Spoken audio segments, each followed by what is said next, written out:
Dans les livres d'Ésaïe 54, du 1er au 5e verset, la Bible dit: réjouis-toi stérile. Waouh! Toi qui n'enfantes plus, donc tu as enfanté, mais maintenant ce n'est plus le cas. Fais éclater ton allégresse et ta joie. Toi qui n'as plus de douleurs. Ici on parle de douleurs d'enfantement. Car les fils de la délaissée seront plus nombreux que les fils de celle qui est mariée, dit l'Éternel. J'aime le verset 3, 2.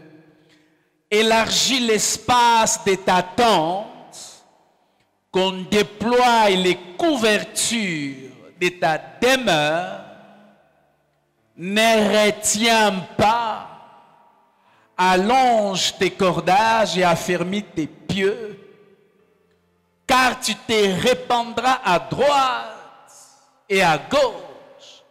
Ta postérité envahira des nations, peuplera des villes désertes. Ne crains pas, car tu ne seras point confondu.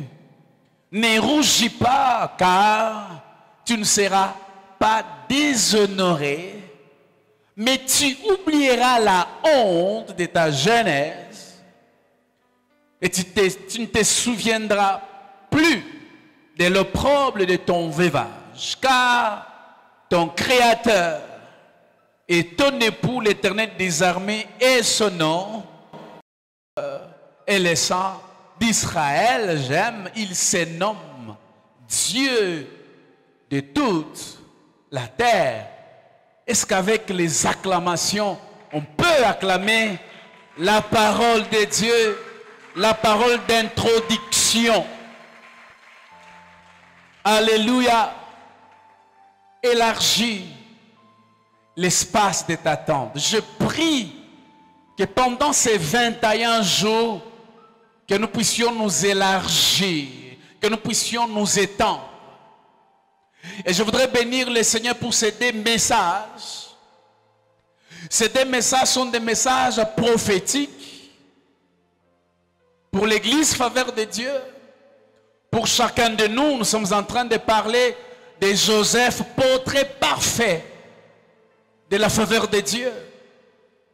Et nous avons dit que ce message est adressé à l'Église Faveur de Dieu, à ses enfants qui un jour ont reçu un rêve, une vision de la grandeur.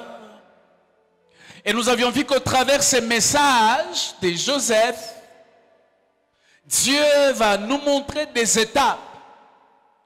Comment d'aller du rêve à sa réalisation. Et en deuxième position, nous avons ces messages de l'élargissement. Tout ceci est en train de nous montrer que Dieu est en train de nous amener loin. La Bible est en train de déclarer que le travail ou l'œuvre que le Seigneur a commencé en toi, il va l'amener jusqu'au bout. Et j'aimerais déclarer que ce que Dieu a commencé à faire dans ta vie, il va l'amener jusqu'au bout. Et aujourd'hui, je voudrais juste introduire ces messages. Et demain, nous allons entrer dans les détails de ces messages. À partir de demain, nous allons donner les buts, nous allons donner les canevas. Mais laissez-moi, au fait, frères et sœurs, introduire ces messages afin de vous donner l'idée de ce que sera vainqueur 21. Quelqu'un dit Amen. Et ce matin, je suis là pour vous motiver, pour vous encourager à être là du premier au dernier jour, parce que Dieu va faire des miracles avant la fin de cet enseignement. Les gens vont témoigner, il y aura des miracles, il y aura des guérisons, il y aura des témoignages par les noms puissants de Jésus. Alors frères et sœurs, le thème que nous sommes en train de développer, c'est élargir l'espace de ta tente.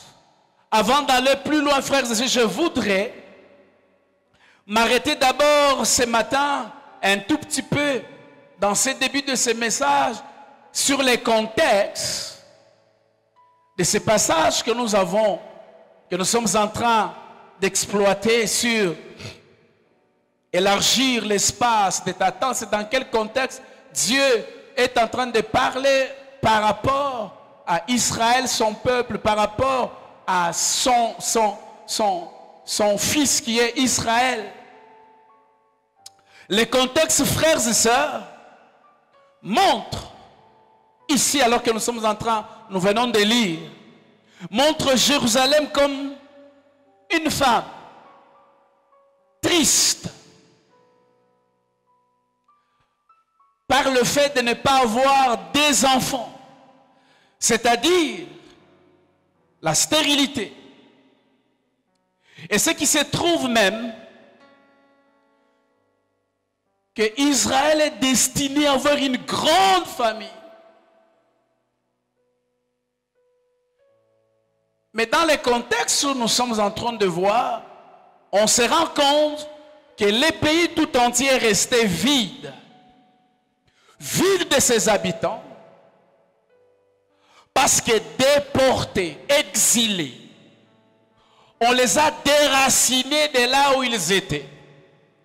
De là où ils étaient productifs, de là où ils prospéraient, pour les amener dans un endroit inconnu, où ils sont esclaves. Et frères et sœurs, laissez-moi vous dire qu'en Israël, une femme stérile se sent déshonorée. Pourquoi? Parce que la fertilité, dans tous les domaines de la vie à l'époque, était le signe de la bénédiction. Lorsque vous êtes prospère, vous avez les enfants, vous mettez au monde, c'était un signe de la bénédiction de Dieu. Mais lorsqu'on regarde en Israël depuis la déportation, Israël est semblable à une femme stérile et par la suite dans un état de deuil perpétuel. Et frères et sœurs, autre chose que nous devons savoir, c'est que dans l'ancien temps, une femme stérile était considérée comme quelqu'un sous punition de divinité. Et à l'époque, ça poussait les hommes. Une femme qui ne veut pas au monde, on l'abandonne, on les rejette.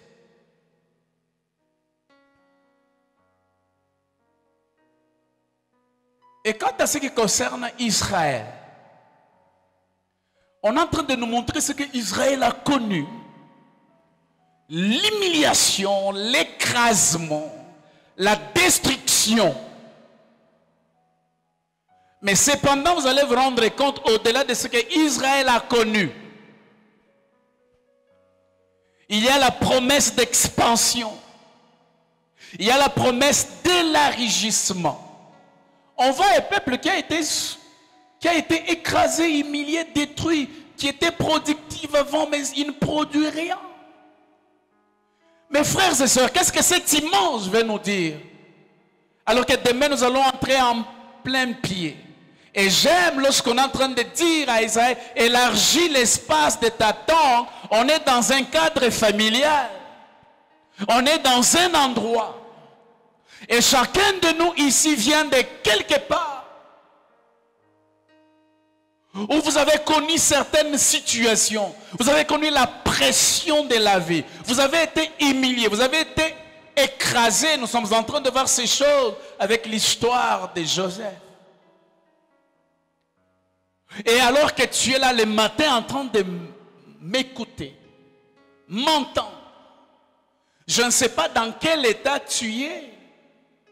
Je ne sais pas la situation dans laquelle tu es. Est-ce que tu as été humilié dans ta vie? Est-ce que dans le milieu de ton travail, on trouve que tu n'es plus productif? Tu es devenu inutile.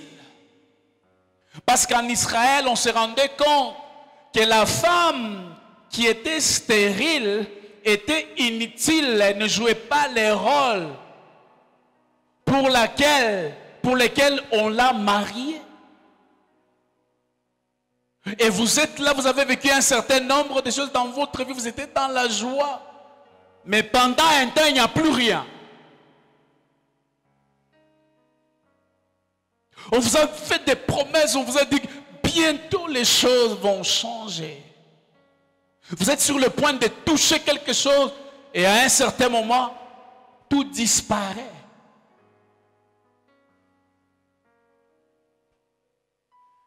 Mais il y a quelque chose qui me touche. Lorsque je lis ces passages, Dieu voudrait dire à Israël, oui, tu es stérile, tu as souffert, tu as été humilié par tes ennemis, tu as été esclave. Mais si tu veux que les choses changent, tu ne dois pas rester dans le passé. Tu ne dois pas rester noyé dans les choses qui t'ont fait mal. La seule chose que tu dois faire, au-delà de ce que je veux faire, il y a quelque chose que tu dois faire. Tu dois élargir l'espace de ta tente.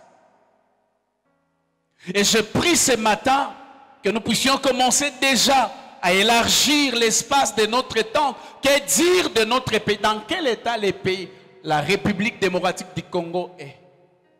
Un grand pays comme celui-là, il a été humilié. Il a été détruit. Au point qu'on considère que la RDC, c'est rien. Et ce message, ce matin aussi, est adressé à notre grande nation. Et la Bible est en train de nous démontrer ces choses par rapport à Israël. Et il y a ce terme qui me touche beaucoup, élargir l'espace de ta tente. Qu'est-ce qu'élargir l'espace de sa tente? Mais je voudrais d'abord que nous puissions nous mettre d'accord par rapport à ce terme élargissement. J'ai voulu me limiter simplement par les synonymes de ce terme. Lorsqu'on parle d'élargissement, on veut parler d'agrandissement. Lorsqu'on parle de l'élargissement, on veut parler de la dilatation. Lorsqu'on parle de l'élargissement, on veut parler de l'accroissement. On veut parler du développement. On veut parler de l'extension. Et je prie ce matin, peu importe la situation à laquelle tu traverses, Dieu fait te dire, c'est possible que tu puisses t'étendre. C'est possible d'aller au-delà de là où tu es maintenant. C'est possible d'aller au-delà de là où les hommes t'ont placé, de là où la famille t'a bloqué. C'est possible. Il suffit que tu fasses un travail. Ce que j'aime, lorsqu'on parle de l'élargissement, on dit, c'est l'action d'élargir.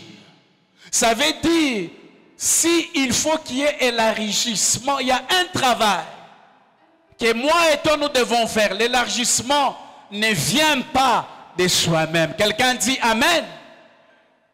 Mes frères et sœurs, vous allez vous poser la question, lorsque nous sommes en train de dire élargir l'espace de ta tente, et je voudrais vous donner la compréhension, la pensée que Dieu m'a donnée. Frères et sœurs, lorsque l'on parle de l'élargissement de notre temps, on veut réellement dire, j'aimerais insister, marcher au rythme de Dieu. Se mettre au même diapason que Dieu.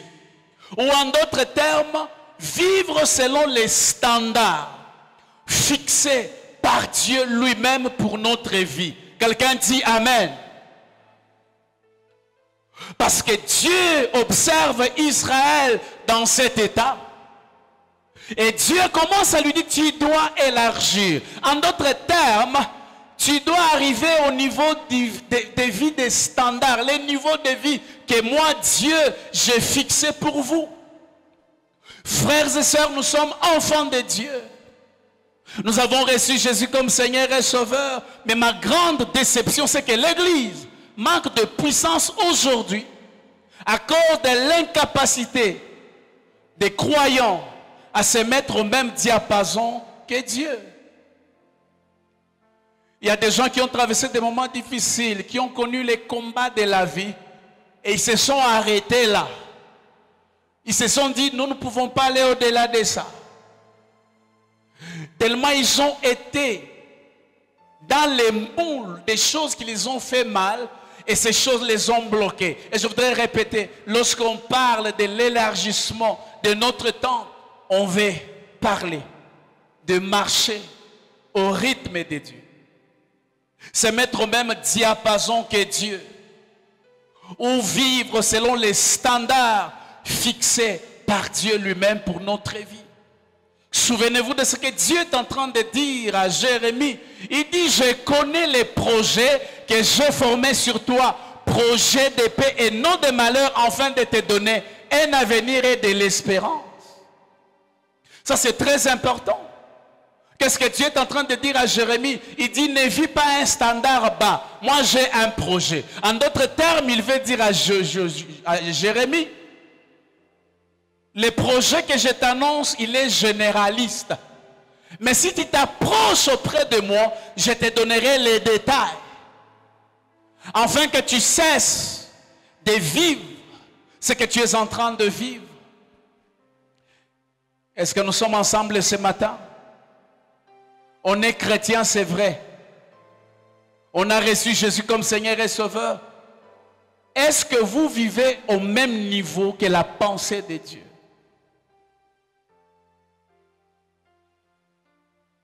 Le salut est disponible pour tout homme et pour tout l'homme.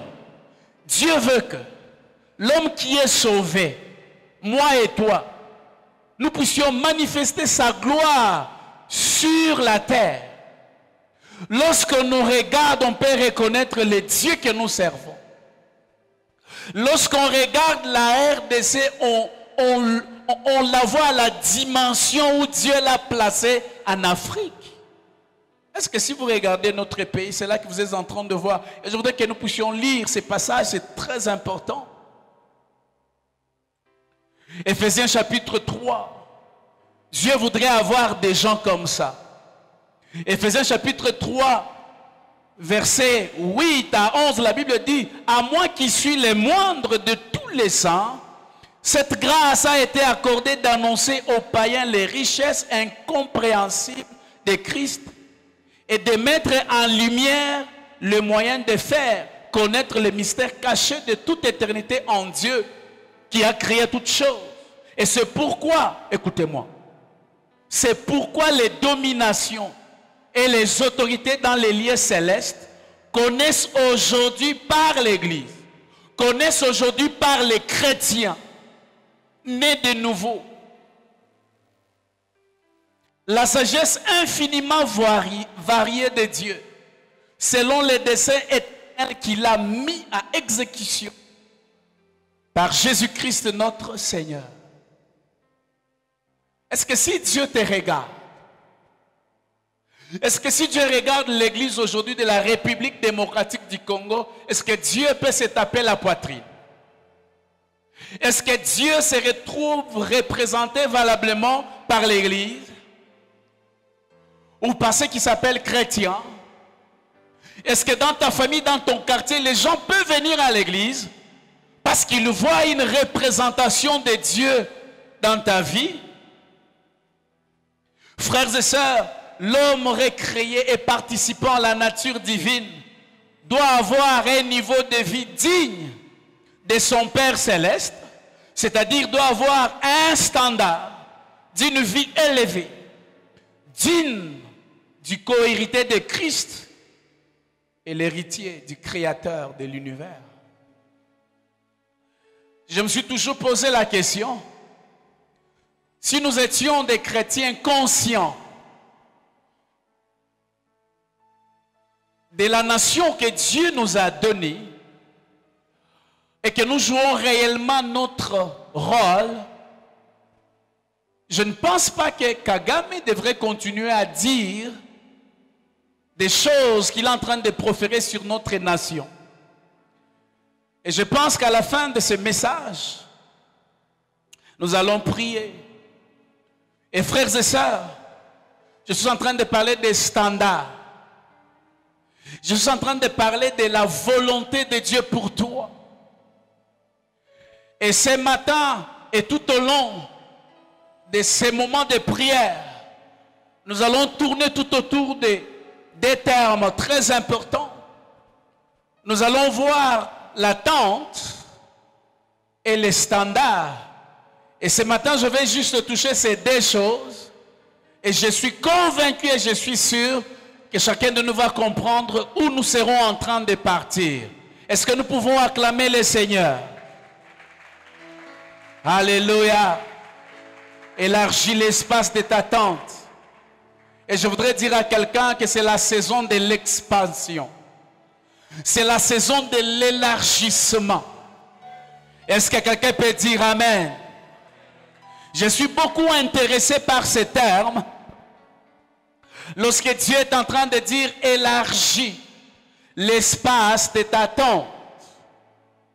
Et je voudrais ce matin avec vous ensemble, nous puissions découvrir qu'est-ce qu'au fait, dans le contexte de mon message, de notre enseignement, ce que signifie l'attente.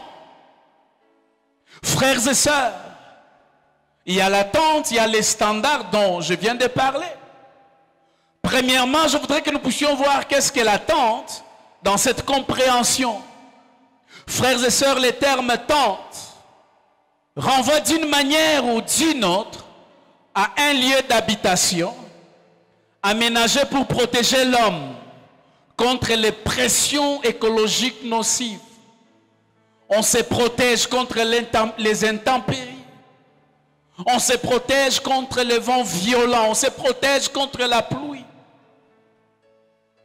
Et frères et sœurs, dans le cadre de notre enseignement, nous voulons lui donner l'essence de l'espace d'habitation de nos pensées. Retenez très bien, je lui donne l'espace d'habitation de nos pensées, idées, raisonnements, ou en d'autres termes, l'espace mental.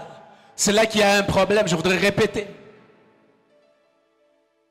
J'ai dit que le terme tente renvoie d'une manière ou d'une autre à un lieu d'habitation aménagé pour protéger l'homme contre les pressions écologiques nocives. Et dans le cadre de notre enseignement, je voudrais lui donner l'essence réellement de l'espace d'habitation de nos pensées, nos idées, nos raisonnements, ou en d'autres termes, l'espace mental. C'est très important à comprendre. Et parlant de l'impact de la pensée dans la vie de l'homme, Proverbe chapitre 23, le verset 7, est en train de dire ceci dans la version Darby. Il dit car comme il a pensé dans son âme, tel il est. C'est très important. Et la version Louis II dit ceci, car il est comme les pensées de son âme. Il est comme les pensées de son âme.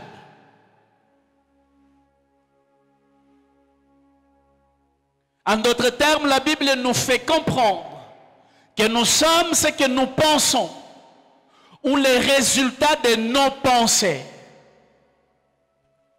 Frères et sœurs, la question que j'aimerais nous poser, ou ce que je voudrais savoir, c'est que vous venez de quelque part, vous venez d'un milieu, vous avez vécu un certain nombre de choses. Et ces choses que vous avez vécues affectent votre manière de penser, votre manière de réagir, ça affecte même votre caractère. Et si vous ne tirez pas attention, ça va affecter votre destinée. Alors la question c'est, quel est l'état de votre pensée? Lorsque vous regardez le futur, lorsque vous regardez d'où vous venez et où vous allez, vous pensez à quoi? Quel est l'état de votre pensée? Frères et sœurs, l'homme ne peut être que ce qu'il pense. C'est l'état de ses pensées qui détermine sa vie pratique et visible. Frères, ne vous trompez pas. Si je peux vous regarder la manière dont vous vivez, je peux déterminer ce que vous pensez. Sans être prophète. L'aspect visible de la vie d'un homme est le reflet de l'aspect caché dans son fort intérieur.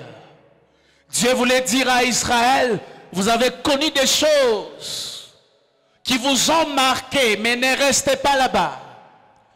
Ne prenez pas ce background, empêchez le grand avenir que j'ai placé devant vous. Ne regardez pas ce que la RDC a traversé pendant tout ce temps. Et on s'est dit non, c'est fini. J'aimerais dire à quelqu'un que la RDC c'est un pays habitable. Et moi et toi, nous allons faire de ce pays un pays habitable. Quelqu'un dit Amen. Très important. Frères et sœurs, toutes les fois que nous dirons ou proclamerons, élargis l'espace de ta tente, nous voulons concrètement parler, très important frères et sœurs, du renouvellement de ses pensées, de ses idées, sa façon de raisonner. En bref, nous parlons du renouvellement de l'intelligence. Vous ne pouvez pas aller à une autre étape de la vie si vos pensées sont bornées dans le passé. Si vous êtes impacté par les choses qui vous ont brisé, par les choses qui vous ont humilié. Quelqu'un dit Amen. Est-ce que je me fais comprendre? Alléluia. C'est très important. Et par rapport à la pensée, nous devons comprendre que nos pensées déterminent notre destin. Et notre destin détermine notre héritage. En d'autres termes, là où tu es aujourd'hui, c'est le résultat de la manière dont tu as pensé hier. Tu voulais voir les grandes choses dans ta famille, dans ta vie plus tôt. Et Satan vient, il te tape la poitrine ou l'épaule, il te dit, mais toi tu veux aller loin. Est-ce que dans votre famille, il y a quelqu'un qui est déjà devenu grand? Est-ce que dans votre famille, il y a déjà quelqu'un qui a eu déjà un doctorat? Le diable commence à vous citer des choses. Et ces choses vous bloquent. L'autre chose que nous devons apprendre par rapport à cela, c'est que ceux qui atteignent les sommets, ceux qui réussissent dans la vie, pensent différemment et agissent différemment. Et je prie ce matin que nous puissions penser différemment par rapport à notre passé. Si ton passé était un passé malheureux, où tu as été humilié, où tu as été écrasé, je voudrais que quelqu'un déclare, si mon passé a été malheureux, mais mon futur est merveilleux, mon futur est glorieux, mon futur est puissant et je vais y arriver. Je ne vais pas rester en arrière. Et Dieu est en train de dire à Israël, il dit, réjouis-toi. Stérile. C'est-à-dire, dans cet état-là, les gens voient qu'il y a la stérilité. Mais dans les standards de Dieu, Dieu voit beaucoup d'enfants. Frères et sœurs, ce n'est pas parce que vous manquez quelque chose que la chose n'existe pas. Quelqu'un dit Amen. Réjouis-toi stérile, toi qui n'enfantes plus. Toi qui n'as plus de douleur d'enfantement. Je vais dire, ne reste plus dans les passés. Ne te vois pas dans les pensées négatives du passé. Parce qu'il y a des gens hier, ils étaient heureux. Ils sont en train de vivre dans le passé lorsque nous fûmes, lorsque nous étions. Mais dans le présent, les choses qu'il dit, ça ne l'avance pas. Je voudrais dire à quelqu'un, va de l'avant. Quelqu'un ne m'a pas saisi, va de l'avant. Frères et sœurs, et pour expérimenter les nouvelles choses, à la dimension ou au standard de Dieu, tu dois élargir l'espace de ta tente. Parce que tu dois savoir sincèrement que ta vie d'aujourd'hui est le résultat de la pensée d'hier. Et ton lendemain sera déterminé par ce que tu penses aujourd'hui. Je voudrais savoir, tu penses quoi? Il y a quelqu'un déjà qui est en train de voir dans notre famille au mois de décembre Tokufaka. Ça veut dire que c'est mon temps de mourir. J'aimerais te dire, tu ne mourras pas, tu vivras, tu raconteras les œuvres de l'Éternel. J'aime ce que la Bible est en train de dire par rapport au travail que nous devons faire, par rapport à la pensée et comment penser positivement. Penser des bonnes choses. Philippiens chapitre 4, verset 8.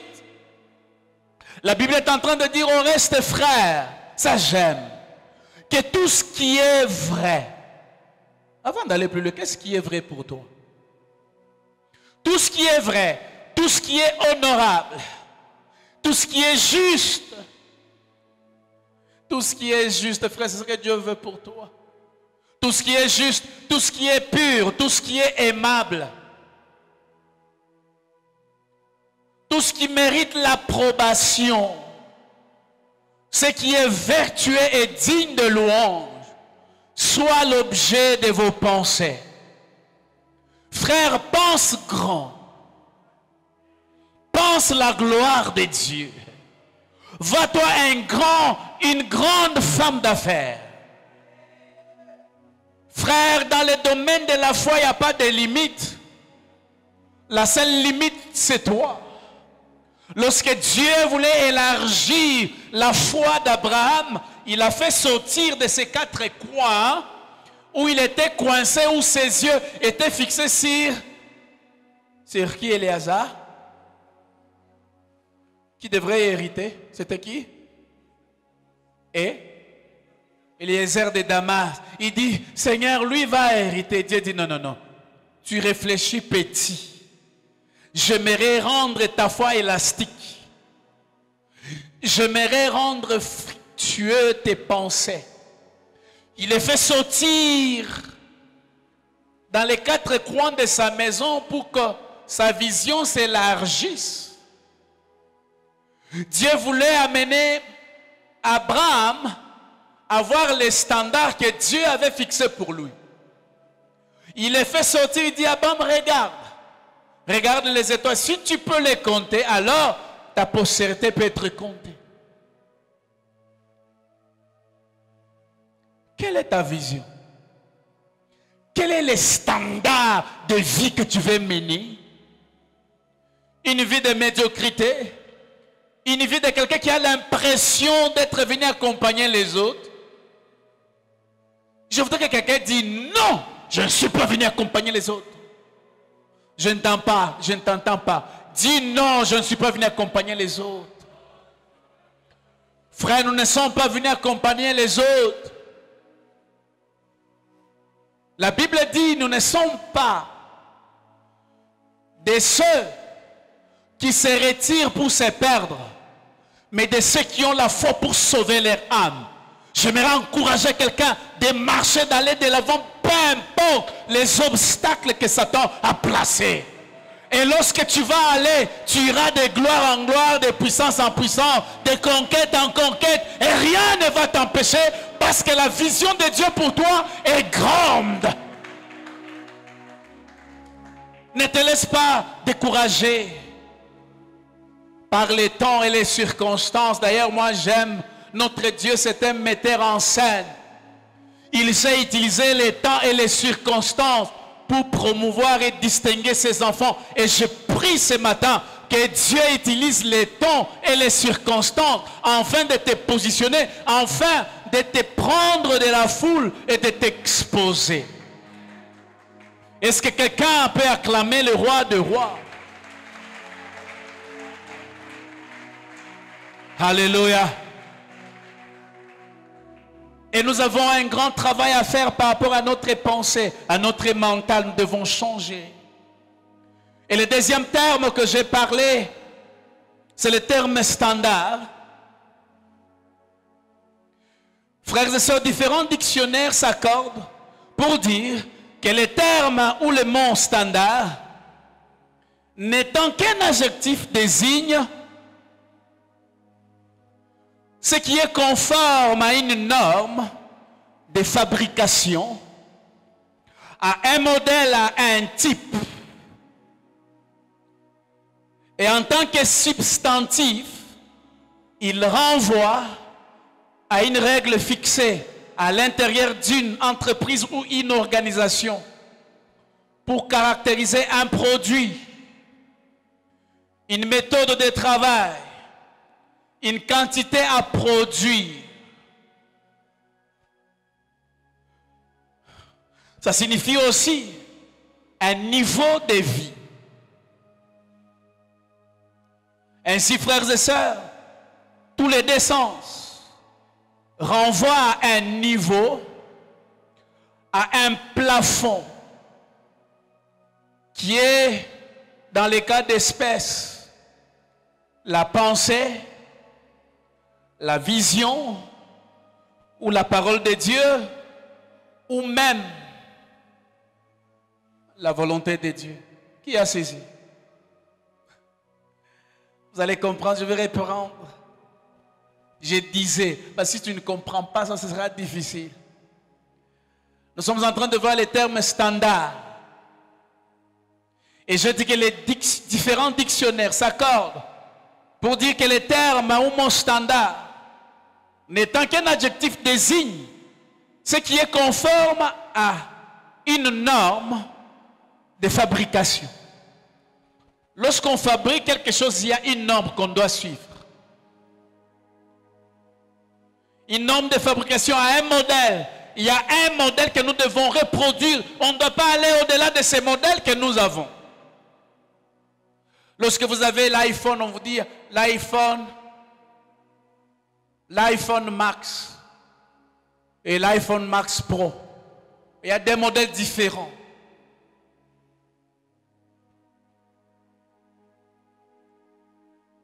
Quelqu'un dit Amen. Donc à une norme de fabrication, à un modèle, à un type. Et nous avions dit qu'en tant que substantif, ce terme renvoie à une règle fixée à l'intérieur d'une entreprise ou d'une organisation pour caractériser un produit, une méthode de travail, une quantité à produire. Ceux qui aiment les iPhones, ils savent que par an, lorsque on produit l'iPhone, l'année qui va suivre, Apple va annoncer, nous avons produit autant. Et nous avons vendu autant. Et ça signifie aussi un niveau de vie. Et tous les deux sens renvoient à un niveau, à un plafond, qui est dans les cas d'espèce la pensée, la vision, la parole de Dieu, ou même la volonté de Dieu. En d'autres termes, je voudrais dire, la volonté de Dieu fixe un standard pour notre vie. La vision de Dieu fixe un standard. Est-ce que quelqu'un dit Amen? Si les termes standards désignent ce qui est conforme aux normes de fabrication, ou à un modèle, ou à un type, ça veut dire, frères et sœurs, qu'en tant qu'enfants de Dieu, Dieu nous a créés, il ne nous a pas fabriqués, il nous a créés selon les modèles célestes, selon les normes célestes, selon un modèle qu'il a placé au ciel. Frères et sœurs, il y a un modèle, il y a un prototype de toi au ciel, et que Dieu, en t'envoyant sur la terre, il veut que tu reproduises exactement ce que lui, il a au ciel. Quelqu'un dit Amen. Vous savez, les jours où nous irons au ciel, il y a des gens qui vont pleurer. Dieu te dit, tu es venu au ciel, oui. Mais tu n'as pas été ce que je vois ici. Mais regarde ce que tu es. Tu es un homme qui a construit beaucoup d'appartements. Tu as construit des hôpitaux. Tu as construit des écoles. Mais sur la terre, ce n'est pas ce que tu as produit. Et je prie au nom de Jésus que tu sois ce modèle que Dieu a rêvé au ciel. Que tu sois ce standard, que tu vives les standards de vie que Dieu a rêvé pour toi. Au nom de Jésus, tu es plus grand que tu ne le penses. Tu es plus béni que tu ne le penses. Est-ce que quelqu'un dit Amen? Pour le démontrer, frères et sœurs, Matthieu chapitre 6, verset 9.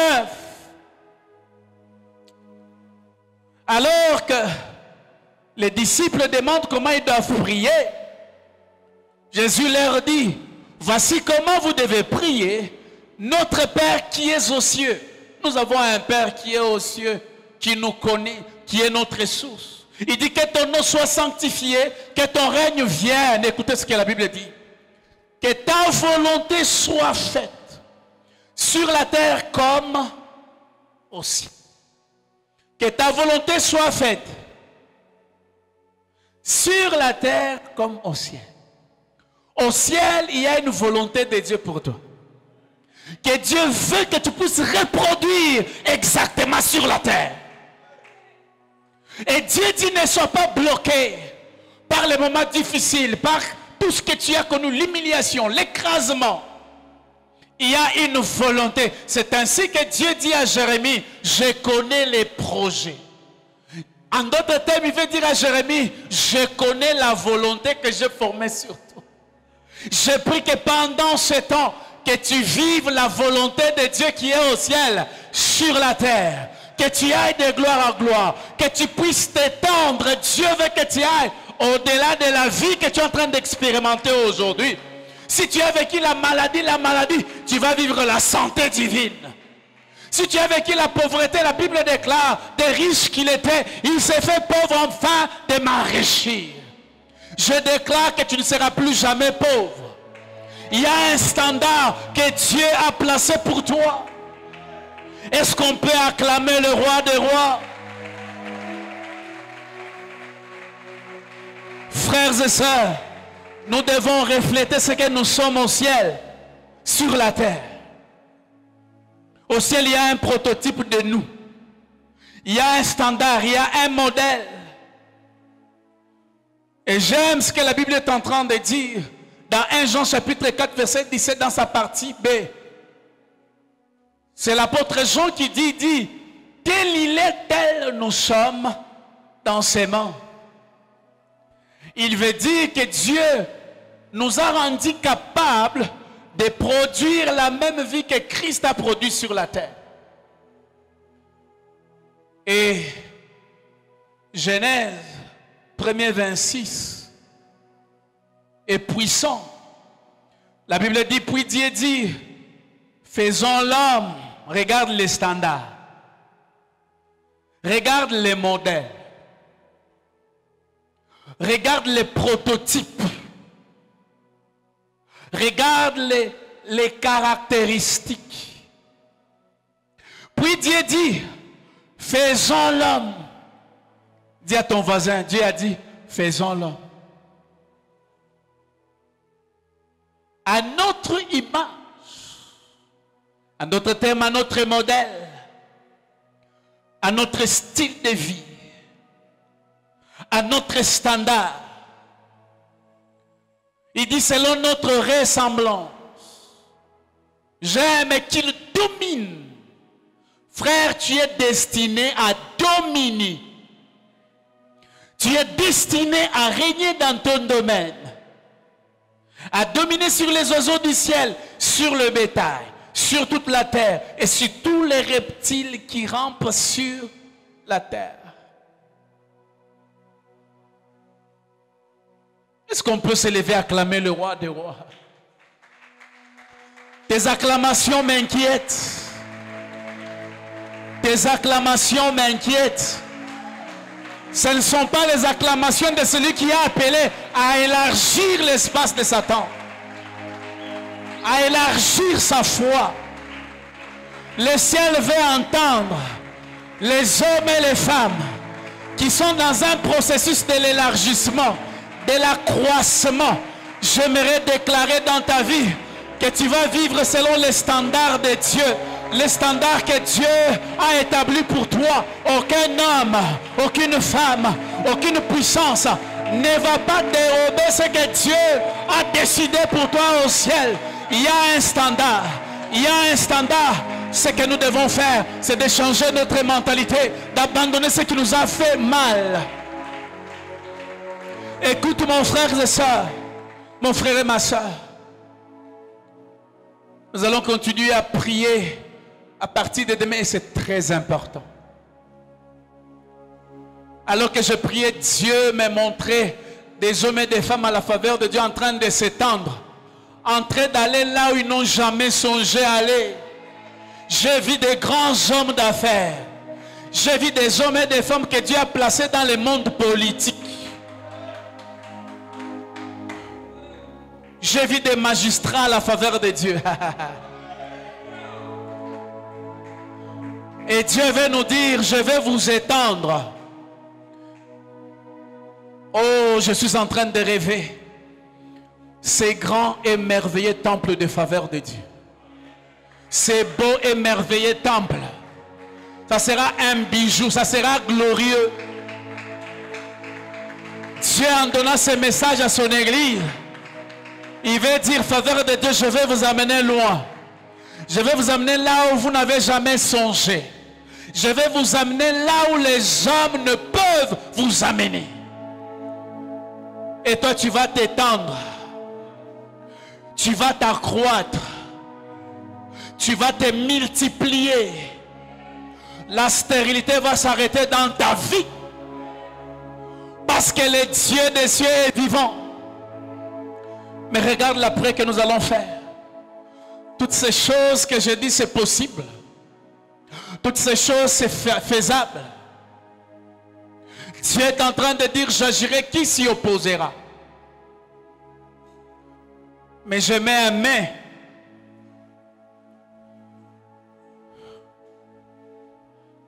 Le seul ennemi de ta vie, ce n'est pas les diables. Ce ne sont pas les sorciers. C'est tes pensées. C'est les backgrounds que tu as accumulés.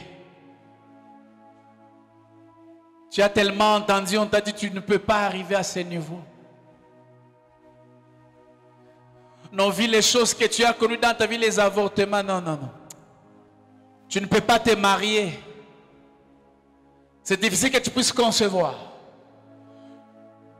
Mais j'aimerais te dire, toutes ces choses c'est possible à une seule condition. Enlève les pensées négatives qui ont ruiné les peuples de Dieu, qui ont ruiné Israël. Israël est resté dans le passé où il a été exilé, où il a été déporté, il a été humilié et écrasé. Et pour lui, il a cru que Dieu l'avait abandonné et que Dieu ne pouvait plus rien faire. J'aimerais dire à quelqu'un que Dieu ne t'a pas abandonné. D'ailleurs, la preuve en est que Dieu t'encourage d'élargir l'espace de ta tente. Dieu a la volonté que tu puisses t'accroître, que tu puisses aller au-delà de là où tu es.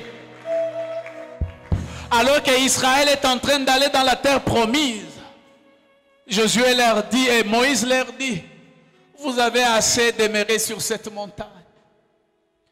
Frères et sœurs, on ne peut pas aller loin.